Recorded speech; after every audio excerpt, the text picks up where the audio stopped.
Hello everyone. ఇవాళ మనతో పాటు ఉన్నారు సీనియర్ జర్నలిస్ట్ భరద్వాజ్ గారు. వారితో మాట్లాడదాం. సార్ నమస్తే సార్. నమస్తే. సార్ జగన్ బెయిల్ రద్దు పిటిషన్ మళ్ళీ ఎందుకు వాయిదా పడింది సార్? అంటే గతంలో జరిగిన మిస్టేకే మళ్ళీ జరిగింది. అంటే యాక్చువల్గా జగన్మోహన్ రెడ్డికి సంబంధించిన కేసుల్లో సిబిఐ కేసులు ఉన్నాయి, ఈడీ కేసులు ఉన్నాయి. సిబిఐ పెట్టిన కేసుల్లో తీర్పులు వెలువడిన తర్వాతే ఈడీ కేసుల్లో తీర్పులు చెప్పాలి అనేది ఒక నిర్ణయం సుప్రీంకోర్టు గతంలో ప్రకటించినప్పుడు ఈడీ మళ్ళీ సవాల్ చేసింది సుప్రీంకోర్టు నిర్ణయాన్ని. సవాల్ చేసిన సందర్భంగా ఈ బెయిల్ రద్దు కోసం వేసినటువంటి పిటిషన్లు, అంటే ఎవరేసారు ఈ పిటిషను? రఘురామకృష్ణరాజు వేశాడు. ఆ పిటిషన్ మీద జరిపినటువంటి విచారణ సందర్భంగా హైకోర్టులో మొదలైంది. తెలంగాణ హైకోర్టులో మొదలై అక్కడికి చేరింది సుప్రీంకోర్టుకి. సుప్రీంకోర్టుకి చేరిన సందర్భంగా వాళ్ళు మొదట అభిప్రాయపడింది ఏంటంటే సిబిఐ కేసులు ముందు జడ్జిమెంట్లు రానివ్వండి, తర్వాత ఇది చూద్దామని అన్నారు. ఈడీ కేసులు అన్నప్పుడు అసలు ఈ తీర్పులు కాదు, ముందు అసలు అతని బెయిల్ రద్దు చేయాలి. ఇప్పటికే చాలా కాలంగా బయట ఉన్నాడు ఆయన. దాదాపు అంటే అప్పుడు 16 నెలలు పైగా జైల్లో ఉన్నాడు ఆయన. కానీ ఫైనల్గా బెయిల్ వచ్చిన తర్వాత ఇంతకాలం బెయిల్ మీద ఉండటం, ఆయన 2014 నుంచి ఆంధ్రప్రదేశ్ రాజకీయాల్లో చురుగ్గా ఉన్నారు. మధ్యలో ఒక 5 ఏళ్ళు ఆయన సీఎంగా ఉండగా కోర్టు ముఖం కూడా చూడలేదు. కాబట్టి ఆయన బెయిల్ రద్దు చేయాలి, రద్దు చేసి విచారణను వేగవంతంగా పూర్తి చేసి ఆయనకు శిక్ష పడటమో లేదు కేసులు కొట్టేయటం, ఏదో ఒక నిర్ణయం జరగాలి అనే ఉద్దేశంతో ఈ పిటిషన్ దాఖలు చేశాడు ఆయన. ఉండి ఎమ్మెల్యే రఘురామకృష్ణరాజు ఇప్పుడు కాదు, గతంలో ఎప్పుడోనే దాఖలు చేశాడు. అది నడుస్తోంది. అయితే గతంలో దీని మీద ఒక డెసిషన్ తీసుకోవాల్సిన సందర్భం వచ్చినప్పుడు justice Sanjay Kumar not before me అన్నాడు ఆయన. అనడంతో అది ఆగిపోయింది, వాయిదా పడింది. ఆ వాయిదా పడినప్పుడు జస్టిస్ సంజీవ్ ఖన్నా ఏం చెప్పారంటే ఇక్కడ కాదు, ఇది జస్టిస్ అభయ్ బెంచ్ మీద వెళ్ళాలి అని అన్నారు. ఫైనల్గా అది మళ్ళీ అనుకోకుండా ఈ ధర్మాసనం ముందు లిస్ట్ అయింది. లిస్ట్ అయ్యి ఈరోజు వాళ్ళ ముందుకు వస్తే మళ్ళీ పాత అభిప్రాయంతోనే ఉన్నాడు ఆయన. జస్టిస్ సంజయ్ కుమార్ గారు నాట్ బిఫోర్ మీ అనే ఒపీనియన్ నేను ఆల్రెడీ గతంలో చెప్పాను కదా, మళ్ళీ ఇది లిస్ట్ అయింది ఏమిటి అని అన్నాడు ఆయన. అంటే ఇది ఆల్రెడీ జస్టిస్ అభయ్ ధర్మాసనానికి వెళ్ళాలని చెప్పాం కాబట్టి టెక్నికల్గా ఇది జరగలేదు. ఆ రోజే ఆదేశాలు ఇవ్వటం జరిగింది జస్టిస్ సంజీవ్ ఖన్నా, కానీ దాని అమలు జరగకపోవడం వలన అది మళ్ళీ ఇదే ధర్మాసనం ముందుకు రావడంతో రిపీట్ అయింది. రిపీట్ అయ్యి ఇప్పుడు మళ్ళీ వాయిదా పడింది. మళ్ళీ ఇప్పుడు అక్కడికి పంపిస్తారు.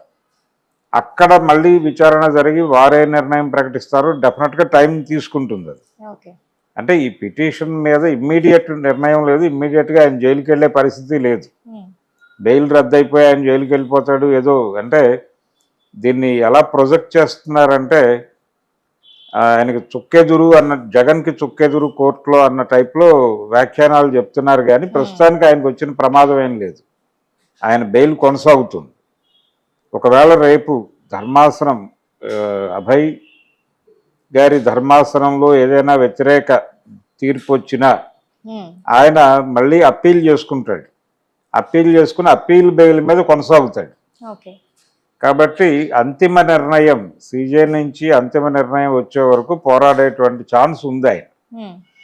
రెండోది సిబిఐ కేసులు తేలాలి, ఆ తర్వాత ఈడీ కేసుల్లో జడ్జిమెంట్లకి నేను సహకరిస్తూనే ఉన్నాను కదా, కోర్టుకు వస్తానని చెప్తాడు ఆయన. అంటే గతంలో కోర్టుకు రాకపోవడానికి, 5 ఏళ్ల పాటు కోర్టుకు రాకపోవడానికి నేను ముఖ్యమంత్రిగా ప్రజాక్షేత్రంలో తలమునకలై ఉండటం చేత నాకు ఎగ్జంప్షన్ ఇవ్వండి అని ఆయన కోరుకున్నాడు. ఆ ఎగ్జంప్షన్ అధికారికంగా మంజూరైన తర్వాత కోర్టుకు గైర్హాజరు అవటం మొదలుపెట్టాడు ఆయన. పైగా కోర్టుకు వస్తే దాదాపు నేను కోర్టుకు వస్తే 60 లక్షలు ఖర్చు అవుతుంది అనే మాట కూడా చెప్పాడు ఆ రోజున. ఆ ఖర్చు నివారించడానికి నేను కోర్టుకు రావడం లేదు అని. అంటే సీఎంగా ఆయనకు ఉండేటువంటి కాన్వాయి, ప్రోటోకాల్, ఈ వ్యవహారం, అలాగే అక్కడి నుంచి ఇక్కడికి వచ్చి హైదరాబాద్లో ఉంది కేసు, ఇక్కడికి వచ్చి ఇక్కడ స్టే చేసి ఈ ఖర్చులు ఇవన్నీ కలిపి 60 లక్షల పైన ఏదో బిల్ చెప్పారు వాళ్ళు. ఇలా రకరకాల డ్రామాలు నడుస్తున్నాయి ఈ గొడవలో.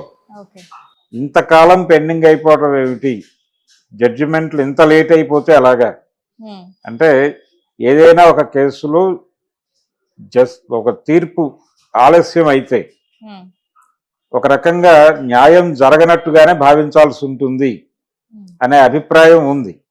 ఇది కోర్టు కూడా చాలా సందర్భాల్లో అభిప్రాయపడింది. అందుకని సత్వర తీర్పు కోసం డిమాండ్ చేస్తున్నారు. ఆ సత్వర తీర్పు వెలువడి అంటే ఒకటి కోర్టు డెసిషన్ ప్రకటించాలి, ఆయనకు బెయిల్ రద్దు చేయడం కుదరదు అంటే వైలేట్ చేయలేదు కదా ఆయన దేన్ని అని. బెయిల్ ఇచ్చినప్పుడు ఏవైతే వాళ్ళు మార్గదర్శకాలు చెప్పారో బెయిల్ ఆర్డర్లో వాటికి లోబడే జగన్ వ్యవహరిస్తున్నాడు కాబట్టి బెయిల్ రద్దు చేయాల్సిన అవసరం లేదు. కాకపోతే కేసులు సత్వరమే విచారణ జరపాలి, దానికి దర్యాప్తు సంస్థలు సహకరించాలి అని కేసు బై కేసు మొదలు పెట్టాలి. అందులో సిబిఐ కేసులు తేలాలి, తర్వాత ఈడీ కేసులు తేలాలి. ఈ ప్రాసెస్లో ఆయన కోర్టు వాయిదాలు ఎగ్గొట్టే ఛాన్స్ లేదు, ఆయన ముఖ్యమంత్రి అయినా కాకపోయినా అని ఒక ఆర్డర్ పాస్ చేయగలిగితే ఆయన రెగ్యులర్గా హాజరవుతాడు కోర్టుకి. రెగ్యులర్గా హాజరై ట్రయల్ వేగంగా నడిపేసి ఆ కేసుల్లో ఆయనకు శిక్షలు పడితే లోపలికి వెళ్ళిపోతాడు ఆటోమేటిక్గా. ఒక కేసులో శిక్ష పడిన లోపలికి వెళ్ళిపోతాడు, లోపల నుంచి ఆయన మీద విచారణ జరుగుతుంది మిగిలిన కేసుల్లో. అందుకని కోర్టులు ఈ కేసు విషయంలో కొంచెం ప్రత్యేక శ్రద్ధ తీసుకోవాలి అనేది అయితే చాలా అత్యవసరంగా కనిపిస్తోంది. అందుకని అంటే దీని మీద ఎక్కువ కాలం లాగటం కూడా మంచిది కాదు. ఎందుకు మంచిది కాదంటే న్యాయం ఆలస్యం అవటం అంటే న్యాయం జరగకపోవటమే అని భావించాల్సి ఉంటుంది కాబట్టి.